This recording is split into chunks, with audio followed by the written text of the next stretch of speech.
नमस्कार, स्वागत है आपके अपने YouTube चैनल एजुटेक पाठशाला में। आज हम अध्ययन करेंगे कक्षा 8 के विज्ञान विषय का प्रथम अध्याय फसल उत्पादन एवं प्रबंध। तो फसल उत्पादन एवं प्रबंध में मुख्य बिंदु क्या क्या रहेंगे हमारे अध्ययन में? ये रहेंगे प्रबंध, फसल क्या है, फसल के प्रकार, आधारिक कृषि पद्धतियाँ, उसका भंडारण और जंतुओं से बने भोजन। तो ये हमारे मुख्य बिंदु रहेंगे जिस पर हम ध्यान देंगे। तो सबसे पहले फसल उत्पादन और प्रबंध में ये जो प्रबंध शब्द है, इससे संबंधी हम बात करें तो इसकी आवश्यकता क्यों हुई। तो इसके लिए ये 2 लाइन है, वो इसके महत्व के विषय में बताएगी कि प्रबंध, फसल का उत्पादन और प्रबंध ये क्यों आवश्यक है।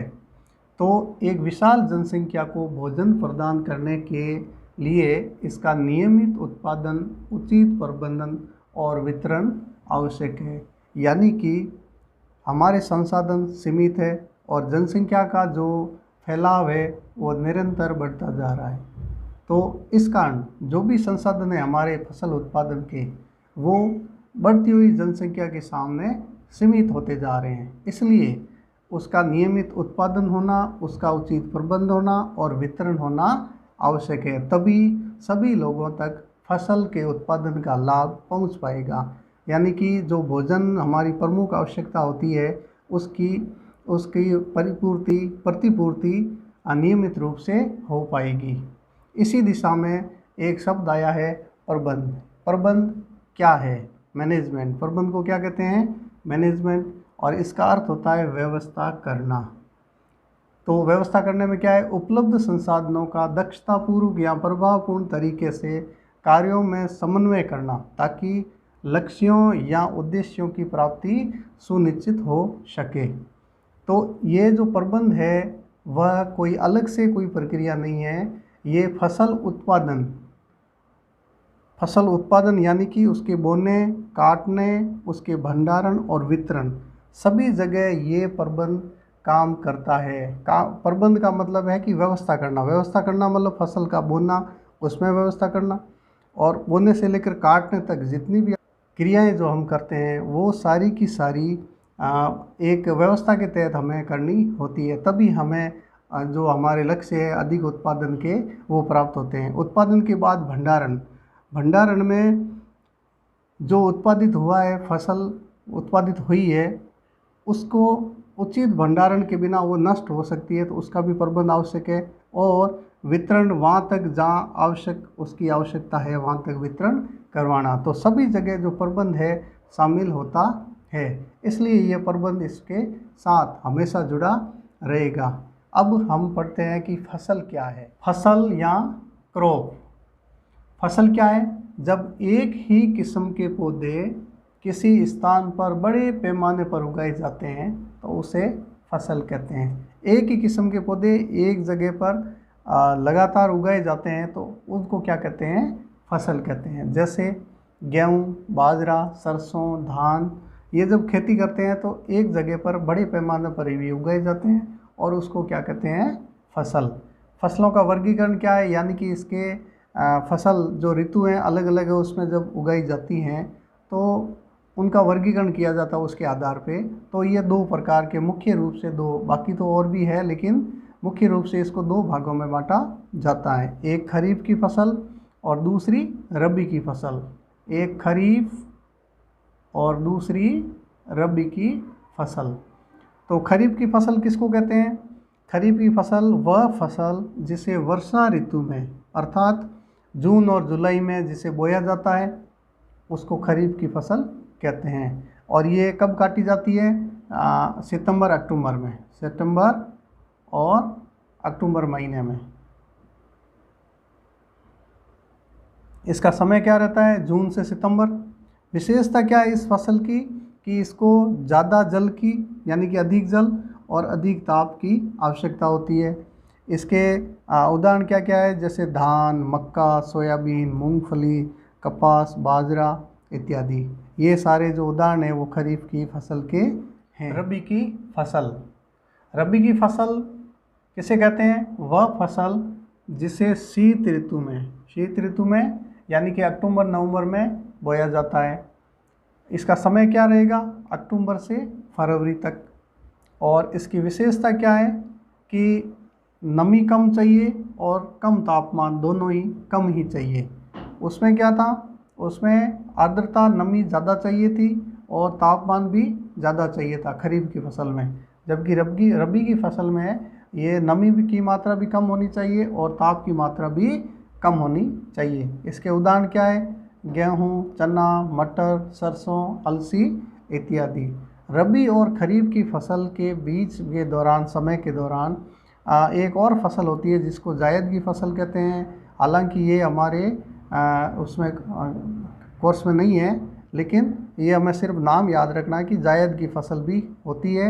और इसमें क्या आते हैं? ये सब्जियां हैं या फिर ये तरकारी वगैरह, ये इसमें आते हैं। कृषि पद्धतियाँ क्या है कि कृषि के उत्पादन हेतु विभिन्न जो तकनीकें या तरीके उपयोग में लिए जाते हैं उसको कहते हैं पद्धतियाँ।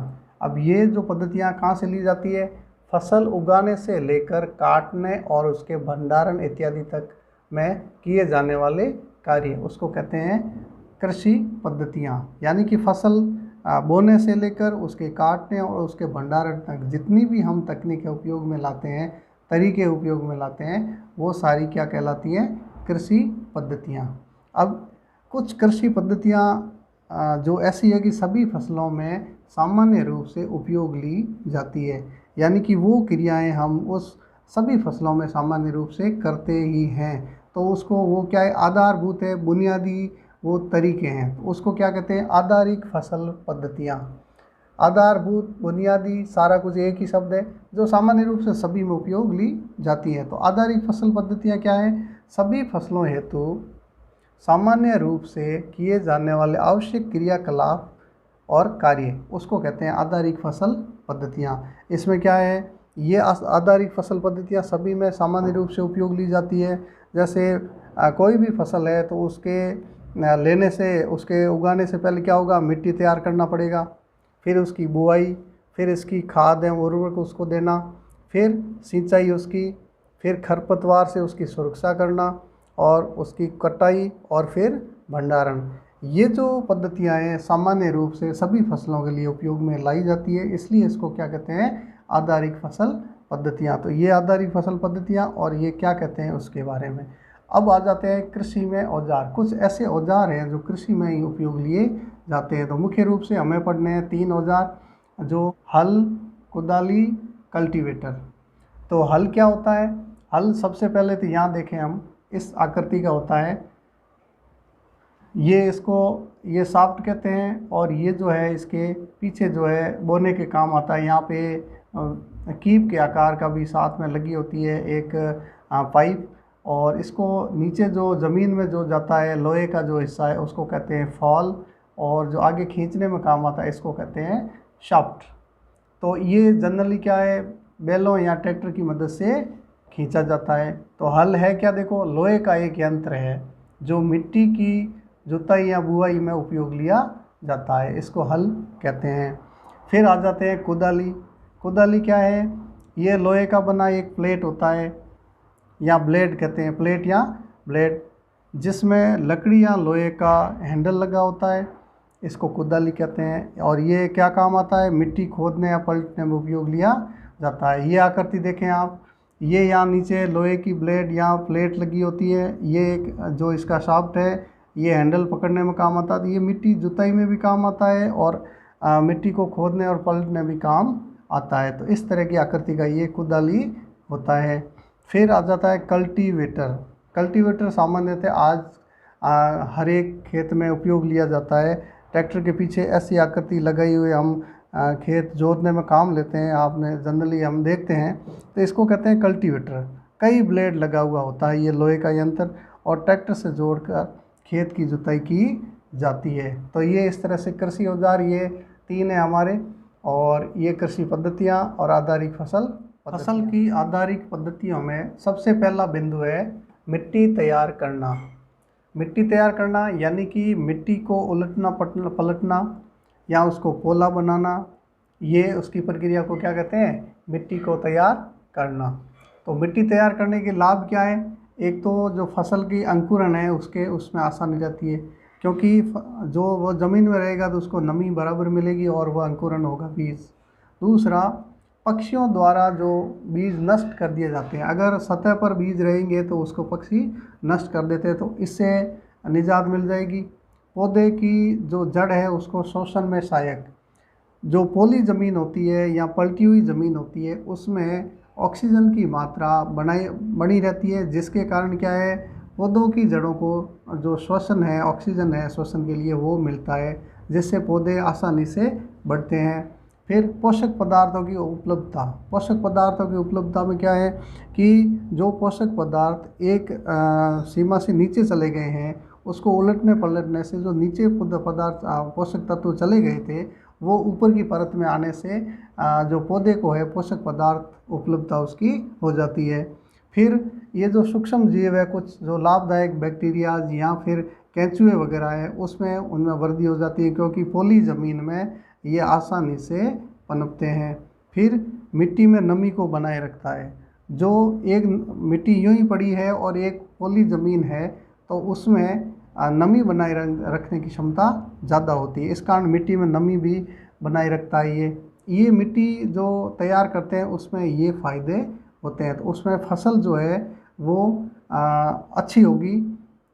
और उसके बाद में बुआई और जुताई, बुआई और जुताई में क्या होता है कि मिट्टी को हल की सहायता से उलटना पलटना, यानी कि मिट्टी में बीजों को निश्चित दूरी पे लगाने की प्रक्रिया को बुआई या जुताई कहते हैं। ये किसके द्वारा की जाती है?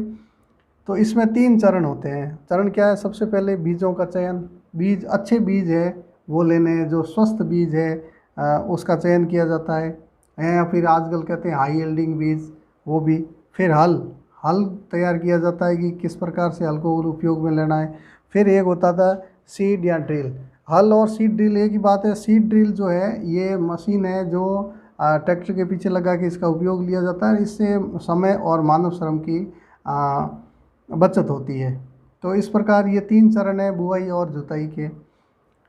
फिर खाद और उर्वरक मिलाना, तो उसमें क्या आता है, मिट्टी में पोषक स्तर या उर्वरता को बनाए रखने हेतु पोषक पदार्थों का मिलाना। पोषक पदार्थ जो भी है जो खाद या उर्वरक से मिलते हैं उनको मिलाने की प्रक्रिया को क्या कहते हैं? खाद या उर्वरक मिलाना। मिट्टी में जो उससे क्या होगा, पोषण स्तर या उसकी उर्वरता वो बनी रहेगी। तो उसमें देखो खाद क्या होता है? खाद एक कार्बनिक या जैविक पदार्थ है जो पौधों या जंतु के अपशिष्ट के विघटन से बनती है। ये जो खाद है, जो पौधे और जंतु उनके अपशिष्ट होते हैं उनके लगातार विघटित होने से ये खाद बनती है। फिर उर्वरक है, उर्वरक जो है वो रासायनिक पदार्थ हैं और ये कृत्रिम रूप से बनाए जाते हैं, और विशेष पोषक तत्व, जो पोषक तत्व आवश्यक है उससे वो भरपूर होते हैं, उससे समृद्ध होते हैं, उसको उर्वरक कहते हैं। और जैसे यूरिया है, इसके उदाहरण हैं अमोनिया सल्फेट, पोटास, ये इसके उदाहरण है उर्वरक के।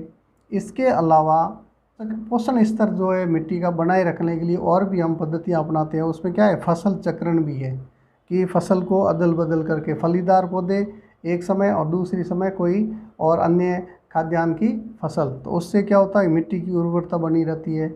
और फिर क्या होता है, कभी कभी हम मिट्टी को खाली भी छोड़ा जाता है जिससे उसकी उर्वरता वापस प्राप्त होती है। तो इस प्रकार ये 3 बिंदु हमने आधारिक फसल पद्धतियों में आज पढ़े हैं। आज के वीडियो के बारे में किसी प्रकार के कोई कमेंट्स या फिर और सुझाव हैं तो कमेंट्स बॉक्स में ज़रूर दें, और मिलते हैं अगले वीडियो में। तब तक के लिए धन्यवाद।